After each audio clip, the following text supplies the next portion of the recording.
Hello and welcome to South First. I'm Anusha Ravisood and you're watching State of Play, our daily roundup of all things politics and policy. The Election Commission of India is all set to investigate a 36-year-old vote tampering case. Now, why has this 3-decade-old case suddenly caught the imagination of the ECI and why is it making it to the headlines? Well, you can give all the credit to a very senior CPIM leader from Kerala, G Sudhakaran, who has publicly admitted that he, along with other cadres of the left party, indulged in vote tampering. The case dates all the way back to 1989 Lok Sabha elections in the Alappuzha constituency. G Sudhakaran, while addressing a public event of NGO unions, said as a matter of warning that although there is no rule or guideline that everybody has to support or vote for the candidate of the left front, any person who's cross voting will be caught ultimately. He was giving an example of how 36 years ago in the Lok Sabha elections from Alappuzha in 1989, he, along with other members, did tamper with postal ballots. His statement has come as a shock. A blast from the past, if you will. In poll-bound Kerala, this statement of a very senior CPIM leader has come as if he has gift-wrapped and handed over ammo on a silver platter to the opposition, Congress and the BJP. There is no doubt that both these opposition parties will head into elections with this statement of the CPIM as probably an admission of guilt in public, casting aspersions on all the elections the CPIM has contested so far. But before I proceed, let me actually quote you what exactly G Sudhakaran said at this public event. He said, "I was the election committee secretary when KV Devdas, leader of our service organization KSTA, contested. I, along with others, tampered with postal votes at the district committee office. At that time, 15% of votes from our service organization members were against Devdas."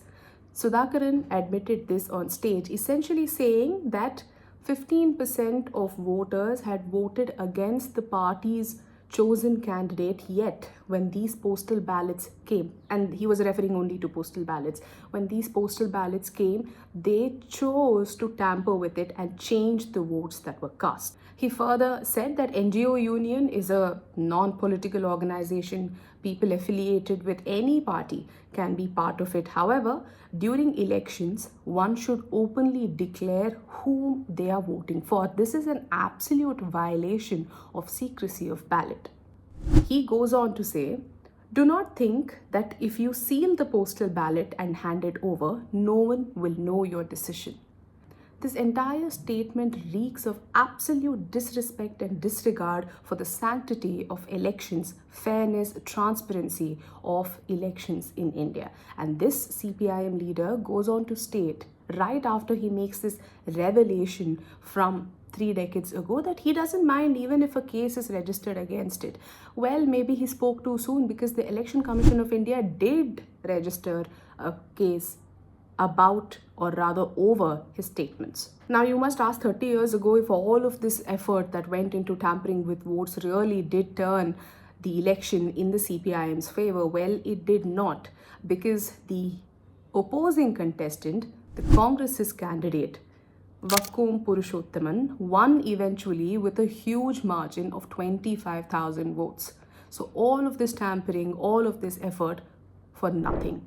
G Sudhakaran may have imagined that he was indulging in some kind of a bravado or probably issuing a warning to party cadres and supporters to not vote, or rather not cross vote or pick a candidate other than that chosen by the party, but his statements did not go unnoticed. The Election Commission of India was very quick to respond to news reports quoting G Sudhakaran and immediately asked for an inquiry to be made into these claims. In a statement issued on Thursday, the Chief Electoral Officer, CEO of Kerala, Dr. Ratanu Khelkar, said, "Tampering with postal votes amounts to a grave offence under Section 136 and 128 of the Representation of the People's Act of 1951, the conduct of election rules of 1961, and relevant provisions of the new Indian Penal Code, or now the Bharat Nyaya Sanhita. An FIR in this regard was immediately registered, and the police did land at G Sudhakaran's doorstep. Interestingly, all that bravado had by then gone out the window, because this CPIM leader, a former minister, then told the police that he may have let his imagination run wild when he made these statements, and he has never indulged in any sort of ballot tampering. And whatever he said was merely to let the supporters know that they should put their weight behind the official candidate of the party and not cross-vote. The former minister and senior Marxist leader may have withdrawn his statement and said that he let his imagination run a little wild, but the damage is already done. This was too little, too late, and comes in an election year. Even before Kerala heads into assembly elections in 2026, it is all set to see several local body elections where the opposition Congress and the BJP are looking at it as almost an indicator of the mood of the state, and the CPIM has had to put in twice the effort to ensure it retains its vote banks. Even as they fight anti-incumbency, now with this statement, CPIM has a new headache at hand. They have to now deal with the consequences of G Sudhakaran's statements. Until I come back to you with yet another episode of State of Play, do stay tuned to South First. Thank you so much for watching.